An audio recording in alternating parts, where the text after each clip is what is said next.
Hello and welcome to the Doc Podcast. I'm your host, Dr. Mike DeLuke, and it's my mission to help you lead a happier, healthier, and more prosperous life, both personally and professionally.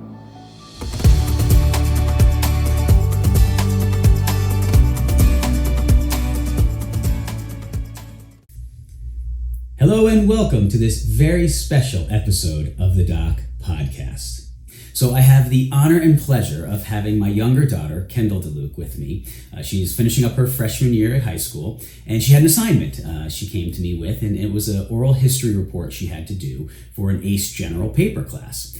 And I was honored that she asked me to be the one she interviewed. She had to interview someone over 30 about their life story and experiences, and then she has to do a report on that. When she came to me with some of the questions she was going to ask, I realized there are a lot of the questions that I get asked by doc viewers and people when I'm teaching and consulting all the time. So I thought it'd be a really neat opportunity to let her ask these questions and provide all that information to our audience. So I'm going to let her start. She's going to work through it, and we'll just kind of go question by question and take it from there. So with that, I would like to introduce my guest and younger daughter, Kendall DeLuke. Okay, first question. What is your name and when and where were you born? So my name is Michael DeLuke. Middle name is Kent, Michael Kent DeLuke. And I was born in Schenectady, New York, which is upstate New York near Albany. And I was born August 23rd, 1976. And then next, what inspired you to be an orthodontist? And why not a dentist? For some reason, literally in middle school, I wanted to be an orthodontist, and I had orthodontia. I had very advanced teeth, so I was done with my braces in 7th grade. And I just really enjoyed the experience I had. I just felt like it was something I wanted to do. I thought I could see myself doing that. I come from a family of dentists, which some of you know. My father is a general dentist. His 3 brothers, 2 are general dentists, one's an oral surgeon. And then their father, my grandfather, your great-grandfather, was an oral surgeon. So there's a family history of dentistry. And then when I got into dental school and was studying, I actually really liked the general dentistry side and even the surgery side a little bit. But then once I went and did a pediatric rotation junior year and saw some orthodontics, saw working with the kids, I just fell in love with it and decided that was what I wanted to do. Where did you go to college and why did you choose there? So I went to Villanova University in southern Pennsylvania, a little outside of Philadelphia. I didn't want to go too far from where I was. I didn't want to be a flight away or like a super long drive away from where we were in upstate New York. So it was like a 4.5 hour drive, close enough that, it wasn't like, for vacations and breaks, it was easy to go home. But it was far enough away that I wanted to kind of have my own identity, and it just was the right size school for me. I wasn't looking for a huge school. People think Villanova is really big because they've got big name sports programs, but it's only about like 6,500 at that time. I think it's maybe a little more now, but it was the right size school for me, and it had a real focus on community and involvement in community, and I just knew I wanted to do more than just study for 4 years. I wanted to try to grow more as a person, and it ended up being awesome. I absolutely loved my time there. What encouraged you to start your own business, and did you have any background? Did you know how to start one, and how'd you learn that process? So I didn't have any background running a business. I and my family, who owned a dental practice, my grandpa that I previously referenced, he started it. I believe it was in the 40s, I think, around there, 1940s, a long time ago. And his 4 sons all joined him in practice.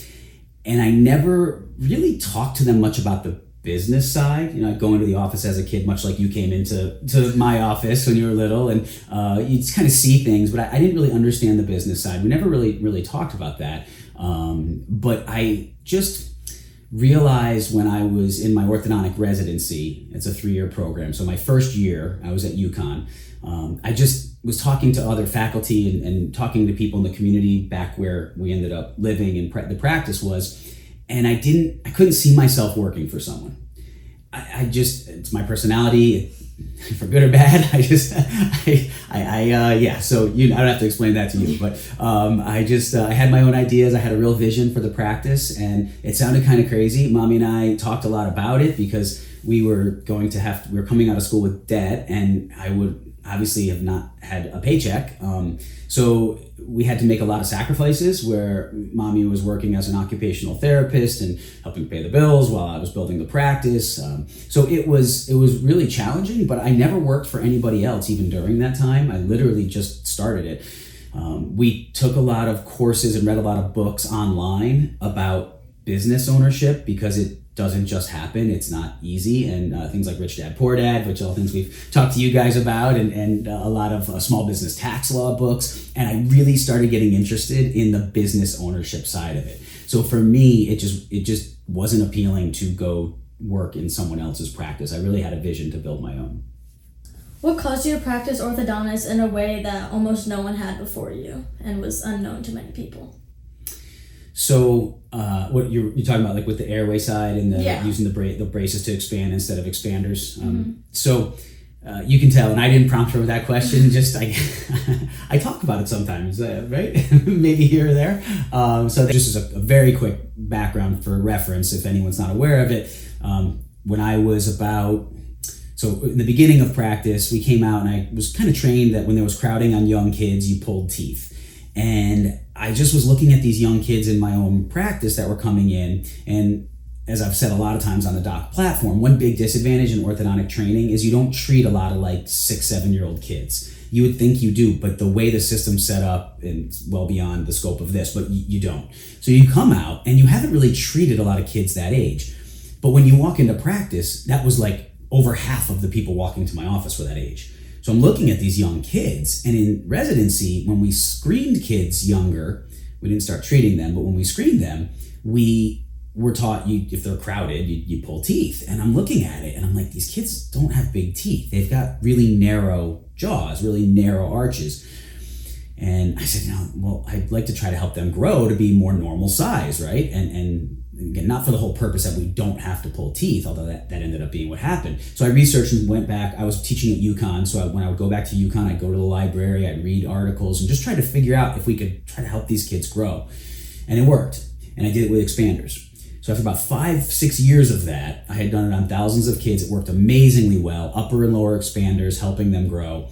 I still didn't really know anything about airway, and I wasn't really even aware of it that much. But then I started really getting tired of how much discomfort these expanders were causing kids, how parents were getting very upset with them, the speech issues, the breakages, the emergencies in the office. So I had a couple patients who had special needs, and they just would never have tolerated expanders. And so it was either send them to get teeth pulled or figure something out. And the parents begged me to try something else. And I was like, well, I can kind of put braces on and see what happens. And we did, and it ended up working amazingly well. Again, this is because these patients are young, 6-7 years old. And from there, I was able to start to do it on more and more patients. And then around that time, this is now like 2013, 2014, we got the 3D X-ray machine, the iCat, and I started seeing into people's airways in ways I had never understood. And I realized a lot of these kids that were coming in super narrow and really crowded also couldn't breathe through their nose. And then I realized from the cleft craniofacial team I was on with Dr. Mouzakis and Dr. Adateo, I would talk to them about it, and we would start to figure out how to get them to the right physician. And then I started finding out that all of a sudden these kids I was helping grow were breathing better, they were sleeping better, they were doing better in school, they weren't wetting the bed at night anymore, and all these things were starting to fall into place. And then it really, as I started asking the right questions in the beginning for my patients, like, do you snore, do you mouth breathe, restless sleeper, all those things, and realized maybe 4 or 5 months into expansion, a lot of that was going away, especially if we need to see the ENT or the allergist. Then it really just took off. So it was not like a once in a moment thing where I just had this light bulb go off and I said I should start to do this. It was really a gradual process over many, many, many years, but just constantly reevaluating myself and my work and my patients and always trying to do better for them. How long did it take until people began to realize that what you were doing actually worked? It kind of relates to the last question, but... No, that's a really great question because it was not overnight either. It took, there's kind of two subsets of people that I had to convince that this worked or show prove to that this worked. One was our patients, and the other was the referring doctors and colleagues. So the patients, I mean, there were patients in the beginning that I was recommending this to, and because no one had been doing this braces and wires expansion, they wouldn't start the case with me because they're like, we asked our dentist and the dentist said that doesn't work, or you can't do that, or we went for multiple opinions to multiple orthodontists and we told them you said that, and they said there's no way that works. People sadly still think that in my profession, but we're working on that.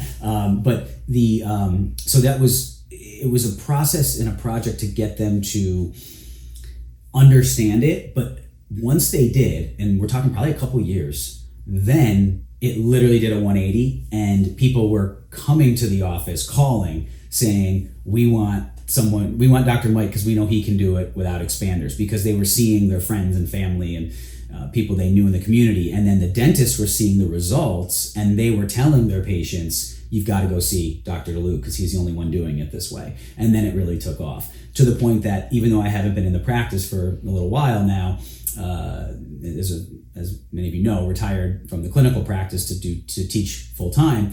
Literally, was it 4 days ago, a mom emailed me. I treated her daughter, who's now I think 13, treated her like 6 years ago. She, with arch wire expansion, all her adult teeth are in now, and she looks amazing. Mom sent pictures and everything looks great. And mom said, I can't find an orthodontist around here who will do it the way you did. They all want to use expanders or pull teeth, and I don't want to do that.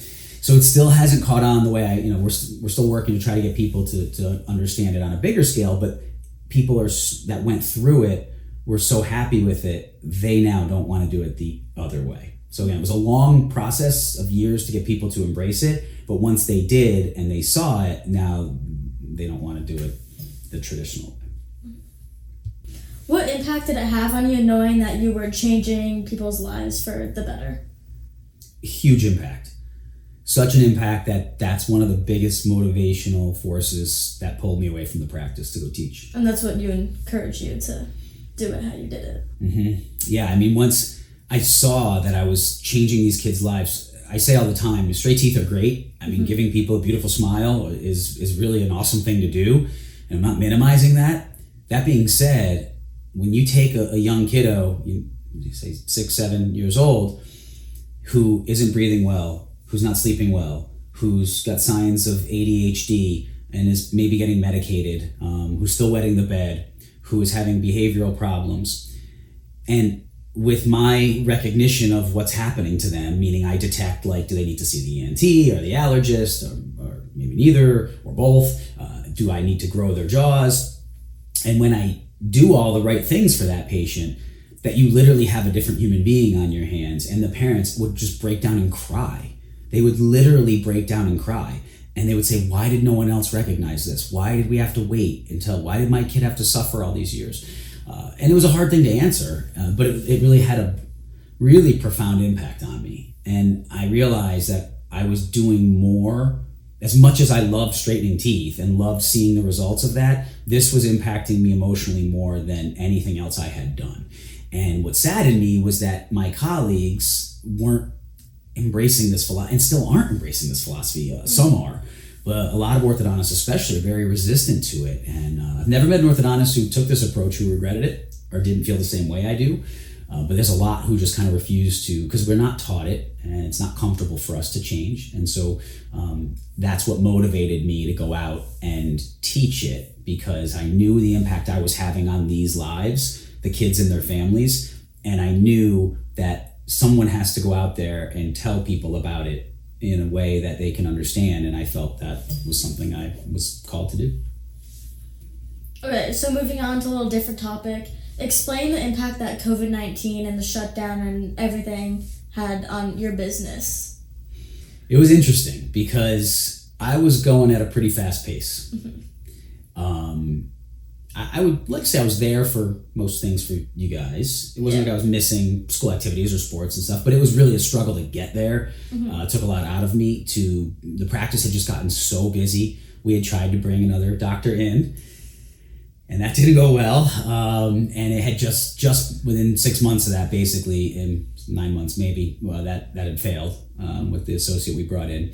So I was at the point where I just was kind of at a crossroads. And then all of a sudden COVID hit. So it was the first time in, I don't know, maybe forever, that I had a chance to just kind of stop and process. For sure, in my practice life, it was probably the first time. And caught up on sleep, which I've been quite open about, that I wasn't the best with my sleep at that point. Much better now, but was not very good about it. And I just got to think a lot. Mommy and I talked a lot about it. We talked as a family a lot about it. And I realized that if I kept going at the pace I was with the practice, I would start to miss. As you were at your middle school, your sister was just getting into high school. It was just in, actually, it was when COVID hit itself, it was 8th grade, or it was 9th. Were you, what grade were you? It was 8th. I was You 5th? Okay, so 5th and 8th. So just getting to the point where you guys were going to get really busy, for everyone out there who has kiddos around that sort of preteen age. Once they hit those teen years, as you guys are now, I mean, it's another level of activity and busy. And we talked a lot about it, and we had made some really good financial decisions, my wife Renee and I, and we talked to our financial advisor and said, if we scaled the practice back, can we do that? And if I'd always wanted to go teach. And the plan was, when we brought the other doctor in, I wasn't going to make the schedule any busier. I was literally going to let him pick up most of my schedule. I was going to back down. And then in that time gap that I would get when I backed down, I was going to go start to do this, teach and be more prominent in a teaching role. And then when that didn't work out, I kind of had a decision to make. Give up on what I felt was the calling for the second half of my career, which was teaching more than I was, or kind of go all in on the practice go in all in on the practice and give up on the teaching side, or back off the practice and go into the teaching more. And it wasn't an easy decision. It wasn't made overnight at all, but COVID was what let me stop and think. And it's weird how life works that way. And just certain messages come into your life, but it was, for me, it was that sort of respite I needed to just process things a little, and then the decision became clear that I needed to go in a different direction. What encouraged you to totally pick up and leave your business and everything family behind in New York, where you had lived basically your whole life? Yeah, that's a big one. So just kind of as a quick background for those who aren't aware, that was COVID, obviously, spring of 2020, and then went back into practice. Hadn't finalized the decision that we were going to shut the practice down, but was really leaning that way. Mm-hmm. And then after the summer of 2020, we decided, yes, that was what was going to happen. I was going to phase the practice back, phase it down, and then start to build up and teach my teaching company, Doc, as well as get involved in some other teaching opportunities. And so when we did that, it was not easy. Looking back, it kind of seems like it all happened quickly, but it was a lot because I had to face my patients, I had to face my staff and say, I'm going to stop doing this. And I did feel it was very important to me to take care of all my team members. So we promised each of them at least 8 weeks of notice before we would not need them anymore. That way that gave them 2 months to go find another position. We helped them find other positions. My patients, I made sure I finished every case I started. It was very important to me not to leave anybody in braces or aligners that I had started. But that also meant, because I started cases up until fall of 2020, it usually takes a year or two to finish your ortho. You can't just turn the faucet off on it. I felt very strongly that those people were all my responsibility. I built the business, I built the practice, I started them in treatment. It wasn't someone else's job to finish them. And I didn't want to just sell them to someone else to finish or pawn them off. So we then decided at that point, we were in New York, and there were just a lot of things in New York we weren't loving, and the schools, as you know, were just having some challenges. So we talked as a family about, well, if we don't have the practice, do we want to stay in New York? And that was early 2021. And then Mommy and I talked to you and your sister a lot about that, and you both felt that you would eventually probably want to go to school in the South and didn't necessarily want to stay in the Northeast. And we said, well, if that's the case, and we all talked about it as a family, and we said, well, if that's the case, maybe we move to Florida. we didn't really know what that would look like, but we started talking about it and then decided that was something that we were going to do. And then we did that, but I still had the practice to finish up. So we all moved down summer of 21 because we didn't want to wait until Gianna was just finishing her older sister Gianna was just finishing her freshman year. And Gianna, insightfully so, didn't want to wait after sophomore year, which would have been closer to when I was done with the patients. She's like, if we're going to do it, I think it'd be better to go after my freshman year, which meant we kind of had to do this really quickly, which, as you know, we're not exactly the most spontaneous people with this stuff. So it was very outside of our MO and our comfort zone to do it, but we really believed that this was the right move for our family. So what that meant is that we moved to Florida the summer of 21, and then I flew back and forth for a year and a half to finish all the patients up. It's been part of my time here, part there, which was hard, but it was part of the necessary process to do it. And I was never unconfident or uncertain or unsure about it as I was traveling back and forth and doing it. I was at peace with it. It was challenging, but it was to me the right way to do it. So you kind of touched on this on the last question, but what was it like having to build a new business, basically completely again, and build your reputation? It's not easy. Yeah. It's not easy. It's I don't say this arrogantly, and I think you could attest to it. I had built a very successful practice where we were, Which made it difficult to leave. Great point. It made it really hard to leave, and people they understood amazingly more than I thought they would. Of that I was because of the question before about doing something unique, and it had gotten to the point where people knew that I was doing this unique thing. And a lot of people actually, when I told them I was going out to be able to teach this on a national and international level, were really proud that that was going to happen. And a lot of people said, sad for us, but happy for everyone else that will get to benefit from this because you're going to go teach it. Which I really thought was amazing that so many people were supportive. But it was hard because became the practice in that community. And when you walk away from something like that at the age I was in my later 40s, mid 40s at that point, people don't really understand it. But I knew it would be hard to start again because I had done it already. When I started the practice, I know nothing. I had no patients, I had no staff, so I had built it up. But it's definitely different doing it when you're well into your practice, when you have kids, when you're now living in a different state, and you're doing something again that it wasn't like I stopped and started another orthodontic practice. I was now starting a teaching company, and I had to reinvent myself. So it was hard, but I do believe that it's important to have a vision and have a vision for what you want your life to look like, and then set goals in line with that vision. And my vision was and I really do feel, I don't mean to sound corny like this, like I have a calling to go out and teach this. I feel like I have an ability to do that.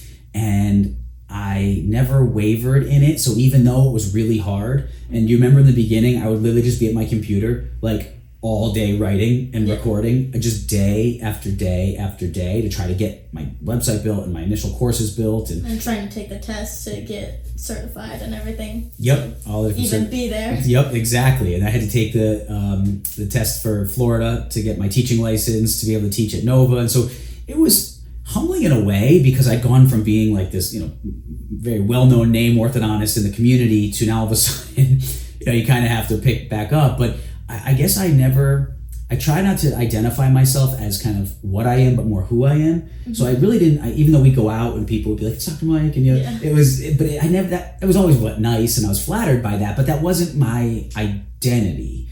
I felt like my identity was the person who cared about my patients and my family and wanted to do what was best for both, and cared about community.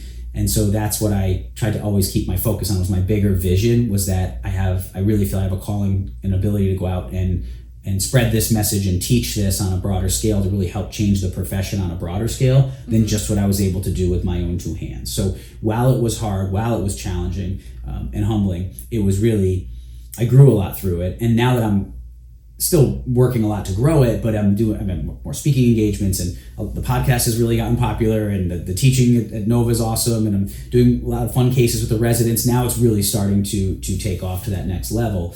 And the nice thing is it lets me have a better quality of life with you guys. I mean, we've been able to be where I can go to more things, and you almost have to ask me sometimes not to come to to some of your games and some of your stuff. Like, you guys don't need to come to this, but that's really neat for me as a parent, because I don't know if I was in New York and the practice kept going at that pace, and I hadn't found another doctor, which was certainly a realistic possibility. The other orthodontists in that community with whom I've kept in touch, they can't find people. So it's not like, I would have been assured that all of a sudden an orthodontist was going to pop up. Mm-hmm. I don't know if I would have been able to go to all your guys' games and activities, and especially with the travel across you're doing.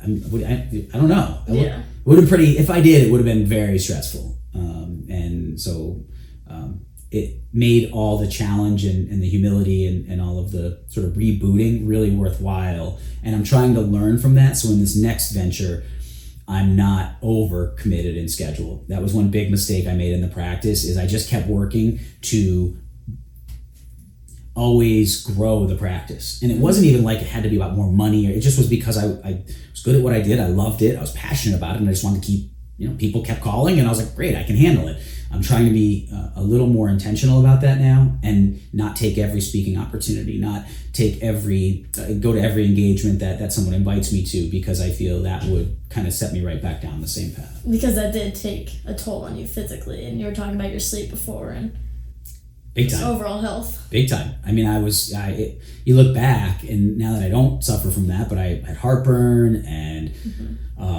I was always fit and always worked out, but I was just struggling I was just tired on the weekends, catching up on sleep. It wasn't a real healthy way of life, and I got by with it, and I don't think people knew it, because I was young enough to look fit and healthy still, but where would I have been in my mid-50s? And I would have missed out on these years with you all. And as I've spoken about on the program, I mean, G's off to college in like a minute, right? I mean, she's like starting to figure out, packing. It happens fast. And I really now don't have any regrets. And I think I probably would have. Felt like I missed time and opportunities with you and your sister and the family, that I don't have to feel like that now. So.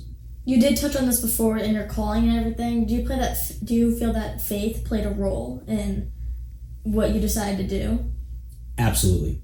I'm a big believer, no matter what religion people are or follow, I believe God plays an intimate role in our decisions, and I feel we all have a calling, and we don't always know what it is, and we don't always know how to follow in it and follow on the path we're supposed to go. But I think that journey is part of the process. Yeah. I don't think we're supposed to know, maybe ever, but we're supposed to realize our job is to realize our God-given talents and abilities and try to use them in the best way possible to help the most number of people and be the best person we can be. And I feel like that there were a lot of signs looking back that God was putting in my life, that was trying to wake me up to say, this is not your ultimate path. You need to, and I don't know if you remember how devastating it was when it didn't work out with the associate. Yeah. I mean, I was crushed. I mean, it was just, because that was kind of like, this is going to be my relief. This is it. I'm going to be able to breathe a little bit and get some balance and start teaching more and then when it fell apart, I had to fire him after 3 weeks, it was just this weight was on me. Like, and there was a lot of work going into trying to find him and everything, all the background work years. Too. Yeah. Years. And it was 9 months that he and I were communicating and going over contracts. And sometimes you can hire people literally just on a contract, come work for me, called per diem, I'll pay you by the day. And it's pretty informal. It wasn't the case with him. We had written up a year, two contracts. One was a year associateship. And then the other was, assuming that all went well, after a year, he was going to start the buy-in to partner in buying into the practice. And I was going to be what's called divesting and selling those portions to him. And so all that work, all the legal fees, the accounting fees, the consultant fees, I mean, everything. And we renovated the office. Remember, we put the 2 workstations in, and we had announcements on social media and the team. And it was a big thing. It wasn't like I just one day was like, oh, I'm going to kind of bring this guy in. And it had taken a few years of interviewing. And so that was tough. But again, I think that if that had worked out, we wouldn't be sitting here right now. Yeah. Because it was a 1-year associateship, and then it was a 6-year from there, buy-in, buy-out. I mean, it was 1 and 7. But anyway, that was in 2019. So had that worked out, we would still be in upstate New York, and our lives would have had a totally different course. And so... And that wasn't God's plan. That wasn't God's plan. It wasn't. And that's, I think, something so hard at the time, because you want things so badly because it's your plan. Yeah. And it seems like that's what it's supposed to happen. I'm like, this is just my vision. My goal for my practice was build this really big, amazing practice, have a great reputation in the community. Then about 15, 17 years in, and this was written down, I think we've showed you this, before the practice ever started, Mommy and I wrote this goal, that at 15 years, start looking for an associate, and within a couple years, hire someone. So I'm thinking, this is the way it's supposed to, this is the path, right? This is it. And then when that fell apart, and then COVID hit, it was really just a sort of like 1-2 punch where you go, I need to reevaluate. And that's where I started trying to see those signs. That's where faith came into play. And I started trying to have faith and say, what's the bigger picture? God, what am I supposed to learn from this?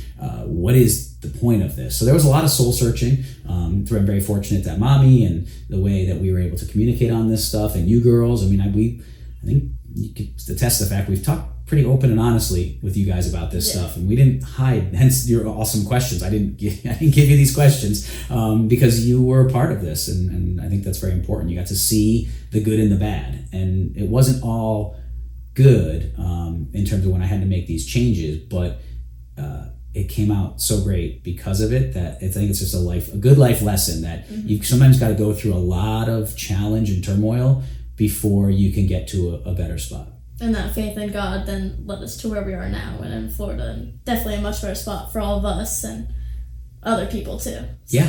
Yeah. I mean, it's just you stop and think about it, and it's unbelievable that we went on the path. I mean, if someone had told any of us, so right now we're in May of 2024.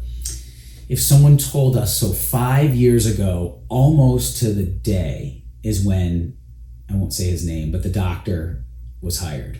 It was almost to the day. It was mid-May.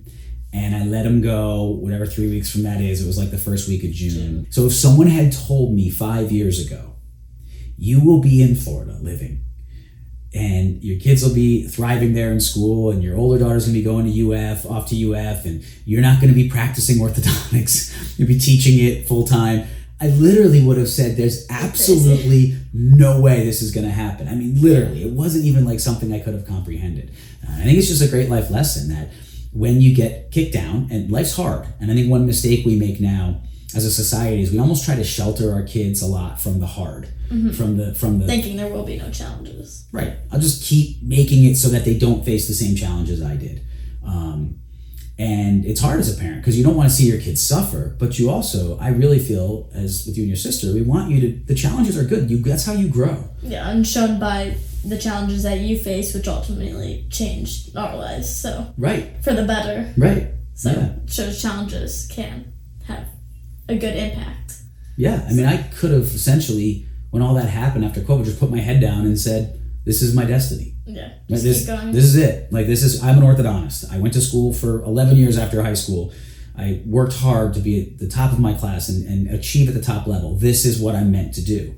And the interesting thing is, I still do believe all that. Yeah. I really do believe that my calling was to be an orthodontist. But that doesn't mean I had to sit in a chair-side capacity in my practice every day, all day, for the rest of my career. Yeah.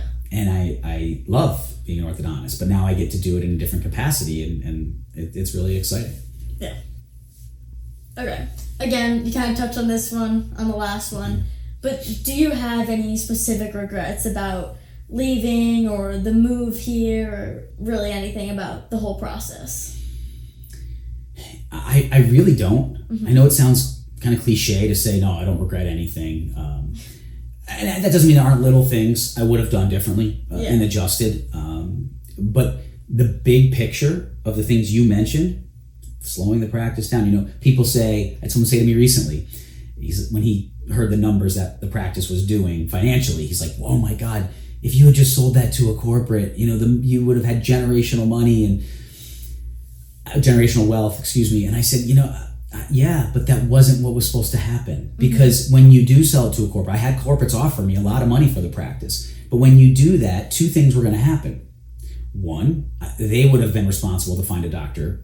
And not only was I not able to, but the people in my community, as I said, before me, there were like 8 orthodontists that retired and closed their practices in that community in the previous 10 years to me and never found anybody to come in and just close them. So I'm not saying that, to say it wasn't me. Clearly there could have been some things I was doing in that process too. But my point is and Chris Benson, who valued the practice, he said, right to Mommy and I in the office, he's like, you're going to have a hard time finding somebody. He said, because he was from Greensboro, North Carolina. And he said, you put this practice in the South, you put this practice in Arizona area. He's like, you would have people lined up at your door trying to take this opportunity. He goes, I don't get emails and phone calls asking to come to Schenectady, New York. And so, and that's not to slight Schenectady. That's just not exactly the place people are trying to necessarily go unless you have deep roots there. So it was just not an opportunity that I felt like if I sold it to corporate, that they would find somebody. So now I would have had to act to all my patients like everything was great. And being fake is not a strength of mine. And I would have had to pretend. That would have torn me up. Yeah. Think of how many family I treated, how many of your friends, Gianna's friends, how many of my friends, kids I went to high school, their kids that I treated. How do I look those people in the face, act like everything is fine behind the scenes? Because when you go with corporate like that, you can't tell people. And so until it's all done and signed and sealed. And then once it was, I would have had to act like, oh, nothing's changing, knowing that they were going to probably bring someone in that was not who I wanted to have in there.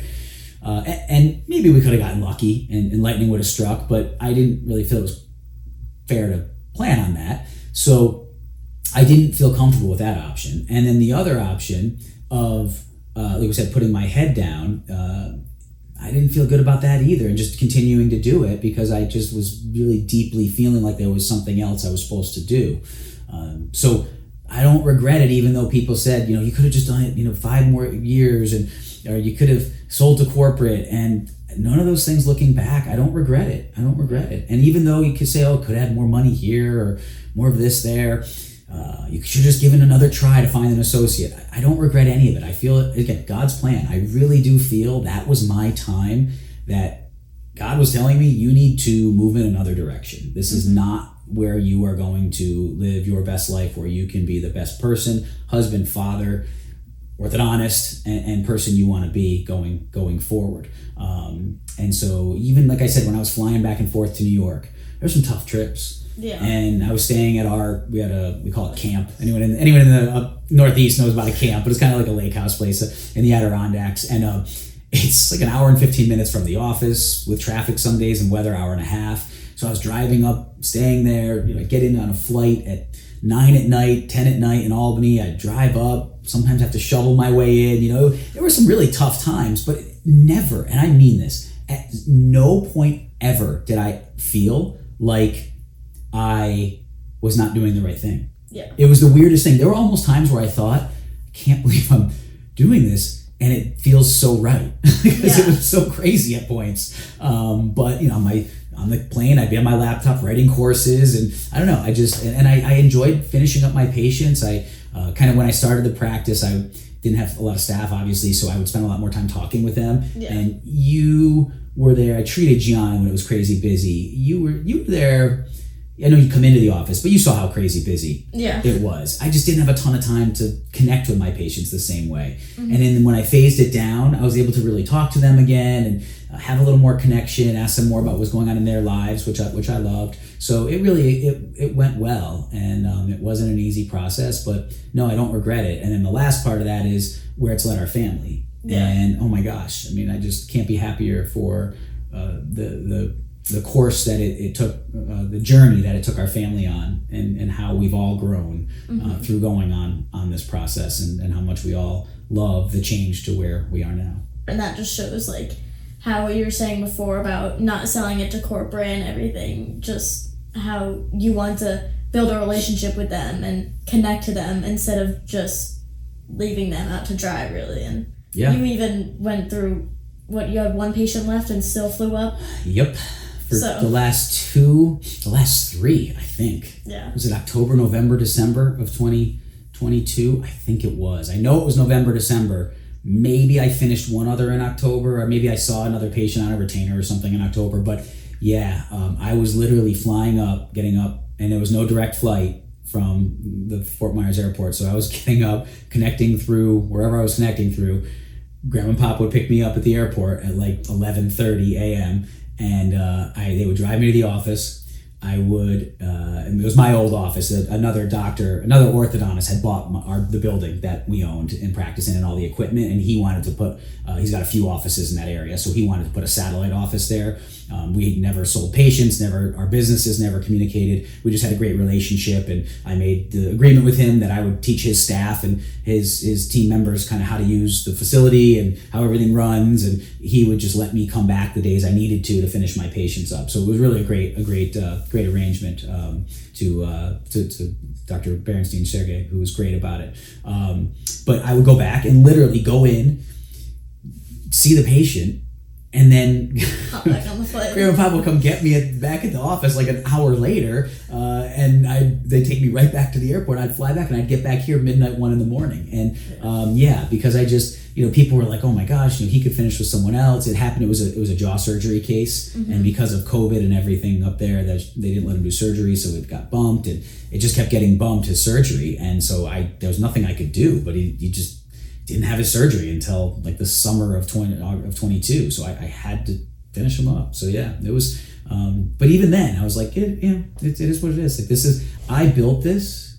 I did this. This is something that I created, and no one else has the responsibility to finish. These are my patients. Yeah. They're my patients. They came for me. I was the only doctor in my practice the entire time, absent that 3 weeks. But the only doctor in my practice that entire time, over almost 20 years, is my responsibility. And I took it very seriously. My patients weren't just there as a side afterthought of what I was doing. They were the focus of what I was doing, which is, I think, why the practice was so successful. But at the same time, that comes with a lot of responsibility. Mm-hmm. And it also helped that you had built those connections and you knew most of them. Yeah. Between absolutely. Schools and sports and very involved in the community too. Yep. So that I took that very seriously. I never wanted to feel like when I was out somewhere. I mean, we would, even at your school functions, like I look around, half the parents and the kids were in the practice, and I never wanted those people to feel like I was not taking my responsibility to their child seriously. And if I brought or just made it work with the associate, I won't go into the reasons for the firing, but it had to happen. A lot of people would say, just, you should just made it work. Get into the regrets thing. Like, what do you mean? You had everything there. Why could? No, because I didn't have the confidence at that point that he could fulfill the vision for how I felt patient care should be. And whether or not I was right or he was wrong or whatever, it doesn't matter. But the point is that what had built the practice and the way I took pride in treating my patients, I didn't feel like anyone that I'd interviewed or even him that I hired after a few weeks of seeing him work was going to fulfill that.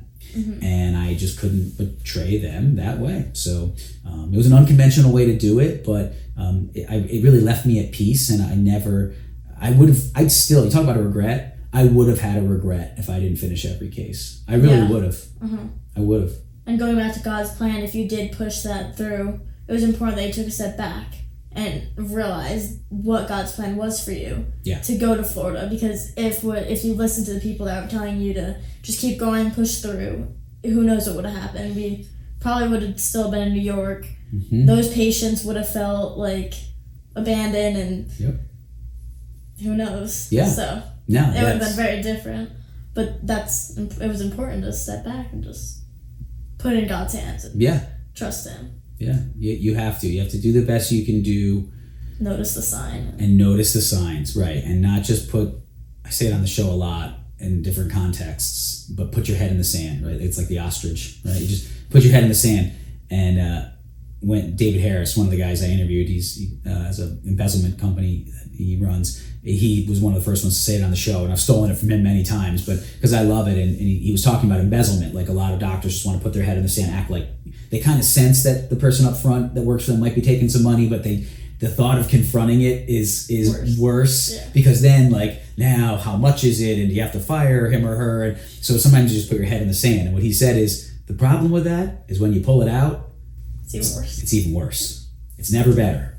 So that's a great point. I could have put my head down, put my head in the sand, and just told myself this is all going to be okay. But I did feel I was having a calling to a different direction and followed it. And you guys were amazingly supportive. I mean, it wasn't easy. Looking now that we're where we are and so happy and things have worked out so well, it's a little easier to make it almost feel like it wasn't as tumultuous and challenging. But it was not me. I mean, actually, let me ask you a question. What were you thinking when Mommy and I first said to you? Number one, after we were talking in 2020 about maybe slowing down the practice and closing it, and then number two, about what do you guys think about moving possibly to Florida or moving south? Well, honestly, I don't like the cold, so I wasn't exactly complaining about moving to somewhere warm. But also, like, I had lived in that house my whole entire life, so it was like, how old was I at that point? 12. Yeah. So it was like, everybody talked about like, oh yeah, I moved, and I was like, I've literally stayed in the same house my whole life. Our grandparents were all there. My grandparents were all there. That's obviously where you guys grew up. So it was like, we were all like located in that area, and moving was like kind of a scary thought, but also we visited down in Florida a lot. Like we always took our vacations down in Florida.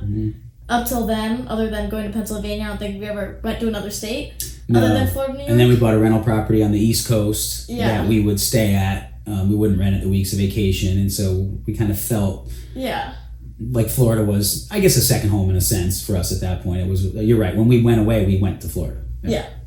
We've since when I was little. Yeah, right? Since you were little. Yeah, always gone to Florida, which that's how we decided to move to Florida and not another state. But also the Naples area, like, we always East Coast. And always like, East Coast. Well, one time. We went to Marco. We drove by your high school, Gulf Coast High School, late at night, coming on a flight from Fort Myers Airport.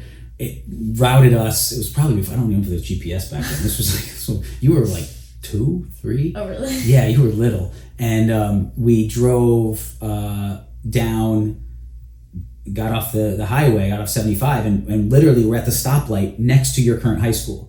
And Mommy and I looked at it and we're like, oh my God, they had this big football stadium. We're like, oh, what a cool school. Really, and there's palm trees, and we just flown out of very cold, upstate New York. And, nothing like the news. And we're like, wow, a little different. And then that's where you go to school now. I mean, again, it's just a crazy full circle moment. Right. Yeah. And it's not even it's not even the most direct way to Marco. It's staying on the highway and going. Why it got us off? We went by the entrance to our now development. I mean, it was just. It's kind of weird. Again, like the little signs, right? Yeah. God's signs. Like, here you go. And I mean, it's, of all the places and high schools and wherever in the country we could have vacationed near and driven by to end up there. But it was actually a friend of mine, Anthony, who is a realtor up in upstate New York, who mentioned Naples. And when I was telling him we were thinking about doing this move, and we had our place on the East Coast, and he was like, check Naples out. And I was like, isn't that where all the old people? Isn't that where everyone goes to retire? I'm like, I know I'm retiring from my practice, but Anthony, I'm young enough. And then he said, no, check it out. There's like a huge, that's kind of the downtown area. There's a huge suburban area.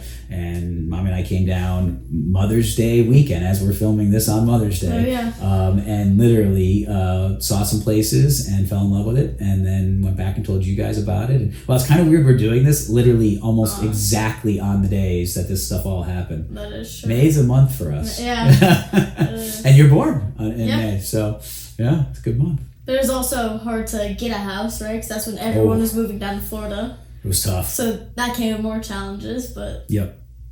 Still, it worked out. We got lucky with that. It was like things just fell into place in a really, really weird way. And packing up, I mean, you guys... It wasn't easy packing up We did pack up the house we lived in. New York, you have big basements where you... put stuff and store stuff in an attic. For the whole 12 years of it. And it's like it was a daunting task in a few months to pick it all up and do it. But you guys helped, and I think we all just felt like there was some calling to make this change. And we talked to you. People were saying, do your kids want to do this? And I said, they were the ones, we asked them, is this what you want to do? And we talked to you and your sister about some different options, and this was the one you guys wanted to do. So looking back, and it's cool to think about it, because now that we're where we are, it's like, wow, this is where we are. But it was a tricky few years. Mm-hmm. It was a tricky few years. And now you're here interviewing me on my podcast, right? Yeah. I mean, it's just, life is interesting that way. Yeah.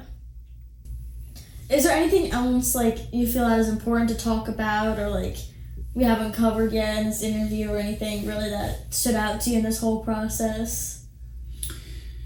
Nothing specific that we haven't talked about. Yeah. But I do think a couple things just to re-emphasize. Yeah. And that is, one, having a vision for who you want to be. Mm-hmm. And that vision can change a little bit, but it should kind of be your core, your compass. How do you want to be known? What do you want to do with your tools and talents, your God-given abilities?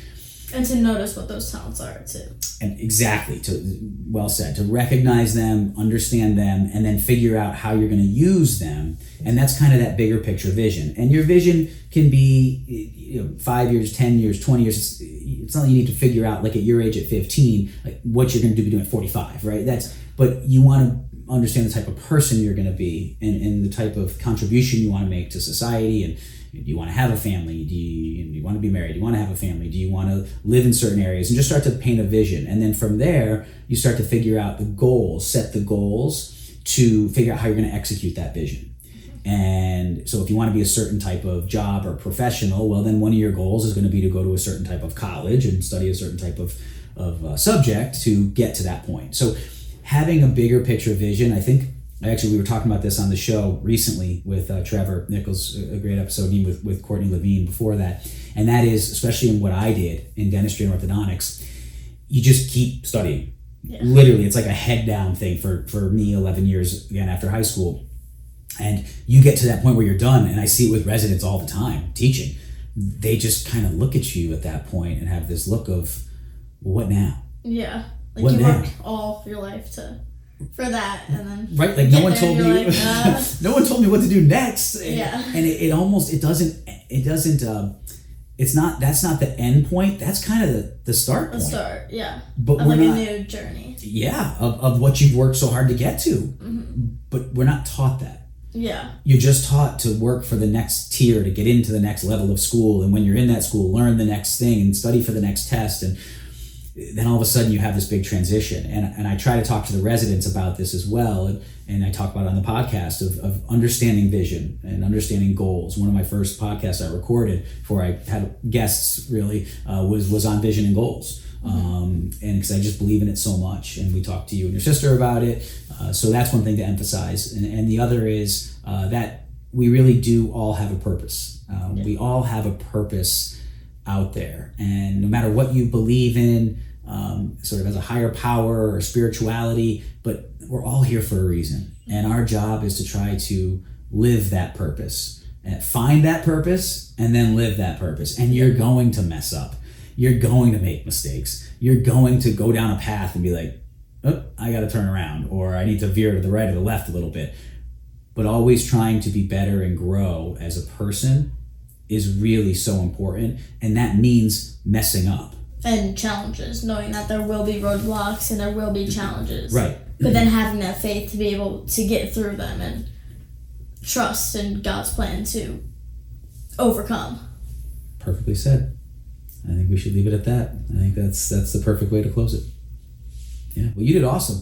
You're a great interviewer. I don't know. I might lose my job here. You did. That's fun. You're great questions. As I said, I did not help with any of these questions. She came up with all of them, and no, you're very good. Part of the school assignment. So. Yeah. Oh, to write the questions. To write with the questions and then interview. And next is a memoir. So you have to do a memoir. Okay. And then is it you just turn the memoir in? Is that then a PowerPoint? Oh, then a PowerPoint. Interesting. Okay. Cool. Awesome. Well, great job. Proud of you. You did awesome. Thank you. You're very good at this. And thank you. I want to thank Kendall because she came with the questions and had no idea. We weren't thinking doing this, but I read the questions. And as I said at the beginning, I'm like, that's like really what I get asked all the time. So would you want to do this on camera? And so you were like, yeah, we can do that. So I appreciate you doing that. Thanks. Thank you. Yeah. Love you, sweetie. Okay. All right. Thanks. Awesome job. Thanks. You're great. I am coming for your job. I'm just kidding. Okay, now I need to figure out I'm what gonna put that in the outtakes. Thank you for watching this episode of the Doc Podcast. Be sure to visit theorthocoach.com to get access to ADA CERP recognized CE courses or to schedule a private one-on-one coaching session with me. And remember to join the Doc community on Facebook for more great content designed to help you succeed both personally and professionally. Just go to Facebook, search for the Doc community, and request admission into the group. You can also find Doc on Instagram at @theorthocoach. And always remember, you have been blessed with the ability to do amazing things.